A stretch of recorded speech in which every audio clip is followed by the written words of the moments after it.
नया इंजन आया, लेकिन इस इंजन के साथ एक खराबी भी आई। तो हमारी बाइक असलियत में माइलेज कितना दे रही है, तो भाई मैं आपको दिखाता हूँ। हमारा फ्यूल कंजम्पशन आ रहा है काफ़ी डाउनग्रेड, हमें समय के साथ पता चला है। और अगर कोई पीछे पिलियन बैठा हो, देखो अभी आप क्या देखो भाई, KTM आती है ना, तो मैं अपना स्टैंडर्ड एकदम ऐसा टॉप पे रखता हूँ कि भाई KTM मतलब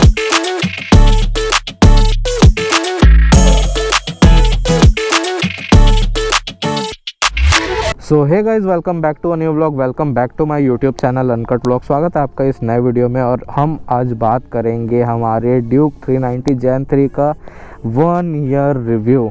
तो भाई 1 साल हो चुके हैं इस गाड़ी के साथ, 1 साल से कुछ ज़्यादा दिन हो चुके हैं, 5, 6, 7, 10 दिन शायद हो चुके हैं। लेकिन मैं कुछ दिनों से सोच रहा था इसके ऊपर वीडियो बनाऊँ। काफ़ी लोग पूछते हैं भाई कैसा रिव्यू रहा आपका 1 साल का। तो मैं सच बात बताऊं भाई, तो एक्सपीरियंस काफ़ी अच्छा था। काफ़ी चीज़ों में ये गाड़ी बहुत अच्छी है।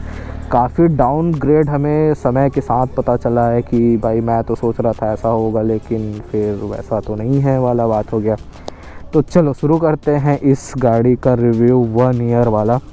प्लस मैं आपको बताऊंगा गाड़ी कितना माइलेज दे रही है, कितना मेंटेनेंस का खर्चा आता है, कितना पेट्रोल पीती है, क्या क्या अभी तक मैंने इस गाड़ी में किया है। So stay tuned. तो सबसे पहले हम इस गाड़ी की बात करेंगे। तो ये गाड़ी मैंने क्यों लिया? गाड़ी मैंने लिया था इसके पावर के वजह से, इसके कंफर्ट के वजह से, इसके हैंडल पोजीशन के वजह से, और इसका माइलेज भी बाकी सभी बाइक से थोड़ा ज़्यादा ही मिल जाता है। तो लाइट वेट भी है गाड़ी, तो चलाने में मुझे सिटी में कोई दिक्कत नहीं होता। मैं बाहर लेके जाता हूँ तो कोई दिक्कत नहीं होता। कहीं भी चलाओ, ये ऑल रोड के लिए बेस्ट गाड़ी है। पावर आपको इतनी ज़्यादा दे देती है कि आप हैंडल नहीं कर सकते हो। नॉर्मल सिटी में इसको इसके फुल पावर पे भगाना तो भाई बहुत मुश्किल है।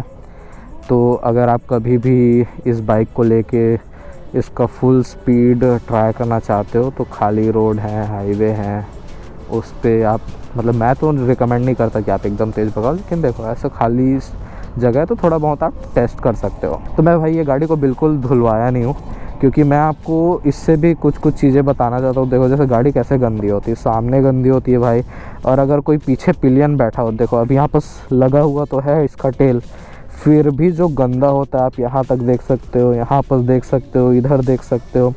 तो आपको ये किसी भी तरीके से मतलब आपका अगर जीन्स है तो जीन्स तो बचेगा ही नहीं। आप देख सकते हो यहाँ पर कितनी गंदी होती है, कितना कीचड़ छिटकता है। सिर्फ पीछे ही नहीं, सामने जो राइडर होता है उसका भी देख सकते हो आप, यहाँ तक पूरा छींटे पड़ते हैं। तो रेन में तो अगर आप कुछ भी लगा लो ये आपको बचाएगा ही नहीं, ठीक है। बाकी अगर मैं सीट हाइट की बात करूँ तो भाई सीट हाइट इसका सबसे बेस्ट है मेरे ख्याल से। तो गाइज इसका सीट हाइट एक फैक्टर था जिसके वजह से मैं इसको लिया, कि इसका सीट हाइट पहले से कम किया गया। अब उसके बाद इसका पावर, भाई पावर के नाम में तो इसका कोई कंपैरिजन रहा ही नहीं है KTM से। KTM हमेशा ही जो पावर डिलीवर करती है और कोई बाइक कर ही नहीं सकता। 399 सीसी हो गई है गाड़ी, लिक्विड कूल LC4C इंजन, नया इंजन आया, लेकिन इस इंजन के साथ एक खराबी भी आई। भाई मेरे को लगा था ये LC4C इंजन जो होगा बहुत ज़्यादा स्मूथ होगा या समय के साथ स्मूथ हो जाएगा। मेरे को लगा था फर्स्ट सर्विस पे स्मूथ हो जाएगा, सेकंड सर्विस पे स्मूथ हो जाएगा, लेकिन अभी तक 2 सर्विस हो गई, इसका इंजन स्मूथ नहीं हुआ है। इस इंजन में वाइब्रेशंस हैं, सच में वाइब्रेशंस हैं, फील होते हैं। यहाँ पर आपका जब थाई लगा होता है यहाँ पर, या फिर आप बोलोगे मिरर्स पे, तो मिरर्स पे भी इसके वाइब्रेशन आते हैं। हैंडल पे मतलब पूरा वाइब्रेट आता ही है। मतलब ऐसा भी नहीं बोल रहा हूँ कि एकदम रॉयल इनफील्ड जैसा वाइब्रेट आता है, लेकिन हाँ आपको फील देता है कि ये गाड़ी थोड़ी सी रफ़ है, उतनी ज़्यादा भी स्मूथ नहीं है। हो सकता है एक और सर्विस के बाद हो जाए, तो कोई भरोसा नहीं, क्योंकि जो KTM की भी शुरू में ऐसा ही प्रॉब्लम था कि वो शुरू में बहुत ज़्यादा रफ़ थी, धीरे धीरे बाय द टाइम वो स्मूथ होते गई, ठीक है। इसका टायर बेस्ट है, इस पे मस्त एलॉयज़ हैं, इसके ब्रेकिंग का तो क्या ही कहना, इसका सस्पेंसन को क्या ही कहना। एडजस्टेबल सस्पेंसन है, पीछे भी एडजस्टेबल सस्पेंसन है, ABS है, कॉर्नरिंग ABS है, लॉन्च कंट्रोल है। तो गाड़ी में भर के फीचर्स हैं, सब चीज़ का मैंने यूज़ किया है। लॉन्च कंट्रोल, क्रूज़ कंट्रोल, पहले इसमें क्रूज़ कंट्रोल नहीं आता था, लेकिन हमने इसमें क्रूज़ कंट्रोल लगवा लिया है इस मॉडल में भी। तो इसका भी आप वीडियो हमारे चैनल पे चेकआउट कर सकते हो, कैसे लगाया, क्या हुआ, सब अलग से वीडियो बताया है। दूसरी बात, इस बहुत सारे इसके हीटिंग इशू के बारे में कंप्लेन करते हैं कि भैया ये गाड़ी हीट होती है। देखो भाई जितना हायर आप इंजन पे जाओगे, जितनी पावरफुल आप गाड़ी लोगे, डेफिनेटली गाड़ी हीट करेगी ही करेगी। आप सिटी पे चलाओगे तो आपको ज़्यादा फील होगी, क्योंकि जो इसका एयर जो बाहर निकलता है ना, यहाँ से और उस साइड भी एक है, तो वो सिटी में ज़्यादा फील होता है। लेकिन अब अगर आप हाईवे पे हो या खाली जगह पे आपकी गाड़ी कंटिन्यू चल रही है, तो आपको बिल्कुल भी पता नहीं चलता कि भाई गाड़ी गर्म हो रही है। गाड़ी अपना टेम्परेचर मेंटेन कर लेती है 80-85 डिग्री के आसपास। लेकिन अगर आप सिटी पे हो तो वो फिर जाएगी 95, 105 डिग्री। भाई वो इंजन हैवी है, उसको उतना हीट होना बनता है। लेकिन आपकी गाड़ी लिक्विड कूल्ड इंजन है, बढ़िया कूलेंट, तो उसको सब ठंडा कर देता है, तो उतना टेंशन का कभी बात ही नहीं है। नेक्स्ट बात आती है इसके डिस्प्ले के बारे में, या TFT डिस्प्ले बोलूँ, बाकी सब तो बढ़िया ही है भाई। टायर अपने को इतना बढ़िया मिला है, सब चीज़ बढ़िया है। गाड़ी में मैं कोई कमी निकाल ही नहीं सकता। एक कमी थी क्रूज़ कंट्रोल की, KTM ने अपडेट करवा दिया भैया। दूसरा भाई सबसे अच्छा मेरे को इसका आज भी TFT डिस्प्ले ही लगता है। तो TFT डिस्प्ले को चालू करने से पहले मैं इसके माइलेज के बारे में बात करना चाहूँगा। देखो भाई, मैं ये गाड़ी को बहुत भगाया भी हूँ, बहुत प्यार से चलाया भी हूँ। कल मैं इस गाड़ी को ऑलमोस्ट 150 किलोमीटर चला के आया हूँ। अभी ये टोटल हो गई होगी 165 के अराउंड। मैं आपको दिखाता हूँ, यहाँ पर मैं छुपा लेता हूँ कि माइलेज कितनी दिख रही है। तो यस, ट्रिप आप देख सकते हो 180 किलोमीटर हो गया। अब 180 किलोमीटर में जो शुरू का लगभग 120-125 किलोमीटर है, मैंने उसको हाईवे पे चलाया है प्यार से, क्रूज़ कंट्रोल में चलाया है प्यार से, और थोड़ा सा रफ भी चलाया, मतलब भगाया भी है। तो थोड़ी सी बारिश हो रही थी, तो वैसे ही उतना ज़्यादा हमें चलाने का मौका नहीं मिलता, उस पर ज़्यादा खींचने का मौका नहीं मिलता, तो क्रूज़ भी यूज़ किया है, थोड़ा सा भगाया भी है। तो हमारी बाइक असलियत में माइलेज कितना दे रही है, तो भाई मैं आपको दिखाता हूँ। अभी मिक्स्ड हमारी माइलेज है यहाँ पर 179 किलोमीटर पे। ये तो हमारा ओडोमीटर है। हमारा फ्यूल कंजम्पशन आ रहा है 30.4 किलोमीटर पर लीटर, मतलब 30-30.5 की माइलेज दे रही है मिक्स में, सिटी में और थोड़ा सा हाईवे। अगर मैं सिर्फ हाईवे की बात करूं कि जो इसमें का प्रॉपर हाईवे पे कितना मुझे आ रहा था मिक्स चलाने के बाद ही, कि मैं थोड़ा सा रफ भी चलाया, क्रूज़ भी चलाया, लेकिन जो था वो हाईवे पे था। उसके बाद जितना चला है 40-50 किलोमीटर, वो पूरा का पूरा सिटी ही है, ट्रैफिक ये वो है, ठीक है। तो जब मैं हाईवे पे चला रहा था तो प्रॉपर मुझे 35 का माइलेज मिला, 34.9 समथिंग दिखा रहा था, तो 35 का माइलेज था। अभी जब मैं हाईवे प्लस सिटी हो गया तो इस पर 30.4 चल रहा है। तो इसका मतलब ये है कि आप इस गाड़ी को जितना प्यार से चलाओगे, उतना प्यार से आपको माइलेज देगी, उतना प्यार से चलेगी। तो अगर मैं एक गाड़ी को चला रहा हूँ बढ़िया 1 साल, उसके बाद ये मुझे दे रही है 30 का माइलेज, तो मुझे और क्या चाहिए। KTM के साथ अच्छी बात ये है कि अपडेट दे देते हैं भाई। तो अगर गाड़ी 30 या 35 के अराउंड में माइलेज दे रही है मिक्स में, तो मेरे को कोई दिक्कत नहीं है भाई इतनी हैवी इंजन को मेंटेन करने में। बात आई मेंटेनेंस की कि अब भाई इसमें खर्चा कितना आता है। तो भाई देखो, इस गाड़ी को 1 साल हो गए हैं, इसका अभी कोई ब्रेक पैड चेंज का रिक्वायरमेंट नहीं आया है, सिर्फ ऑयल चेंज या कूलेंट टॉपअप इतने में ही खर्चा आया है। तो ऑयल चेंज इसका आपका लगभग 1850 या ऐसा कुछ होता है, ठीक है। मतलब मोटा मोटा आप मान के चलो 2000 रुपये खर्चा है इस गाड़ी में। 2200 रुपये, 2100 रुपये, 2200 रुपये मान के चलो, एयर फिल्टर ये वो सब मिला के। लेकिन अगर आप one time air filter BMC का वो सब डाल देते तो एयर फिल्टर का भी टेंशन छोड़ दो, वन टाइम में क्लीन आप करके चला सकते हो BMC का एयर फिल्टर। अदरवाइज़ जो इसका पेपर वाला जो फ़िल्टर आता है वही चेंज करा लो, वो भी कितने का आता है, 150-200 रुपये का आता होगा मेरे ख्याल से, उससे ज़्यादा का तो नहीं आता है।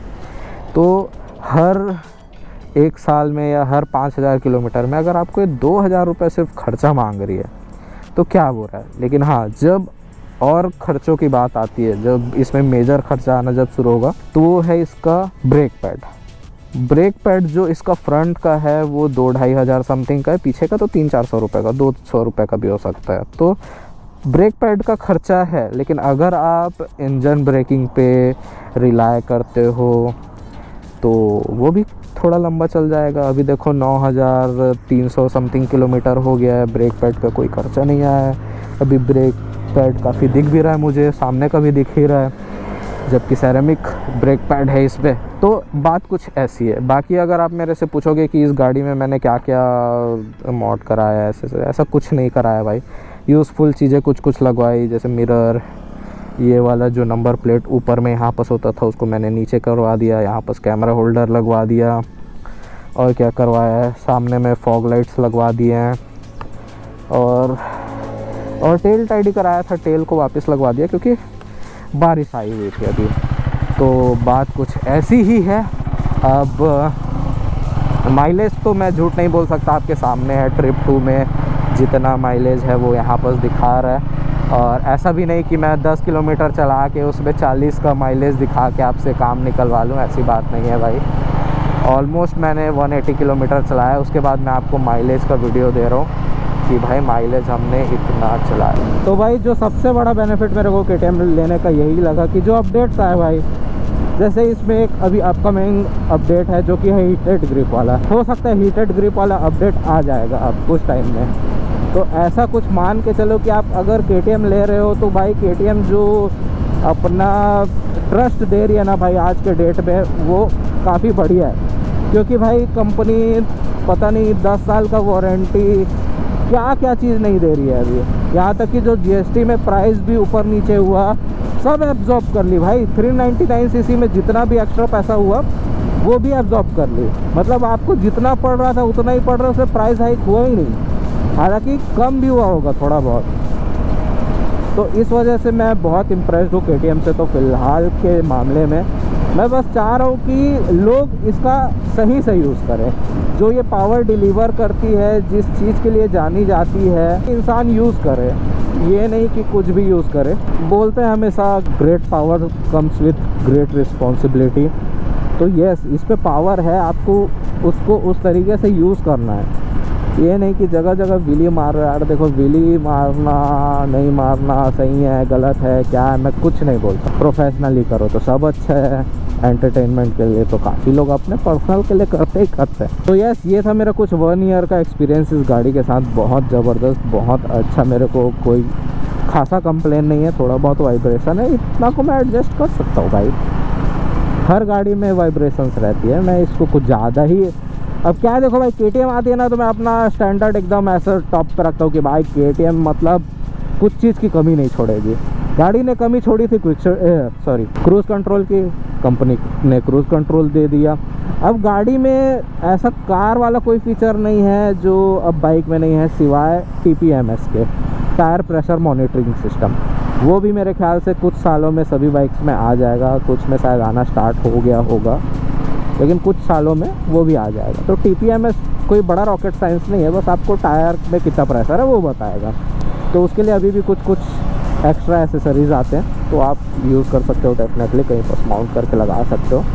सो यस, ये था मेरा 1 ईयर का एक्सपीरियंस। मेरे को ना सर्विस में कोई प्रॉब्लम आई है, ना मेरे को एसेसरीज़ की अवेलेबिलिटी में कोई प्रॉब्लम आई है, ना मेरे को क्रूज़ कंट्रोल स्विच ऑर्डर में या इंस्टॉल करवाने में कोई प्रॉब्लम आई है। किसी भी चीज़ में कोई प्रॉब्लम नहीं आई है। गाड़ी का कहीं पर ब्रेक डाउन नहीं हुआ है।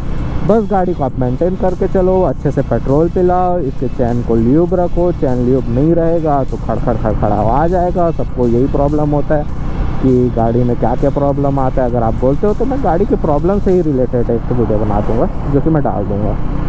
तो ये था मेरा 1 ईयर का रिव्यू। होप सो आपको वीडियो अच्छा लगा होगा। और किसी चीज़ के रिगार्डिंग आपका क्वेश्चन होगा तो do comment in the comment section, या फिर अगर आप चाहो तो मुझे DM करके भी पूछ सकते हो। मेरे इंस्टाग्राम का लिंक आपको डिस्क्रिप्शन पे मिल जाएगा। So yes, that's it for this video. मिलते हैं किसी और वीडियो के साथ किसी और दिन, तब तक के लिए this is me Karan Singh signing off and you were watching uncut vlogs. Bye bye.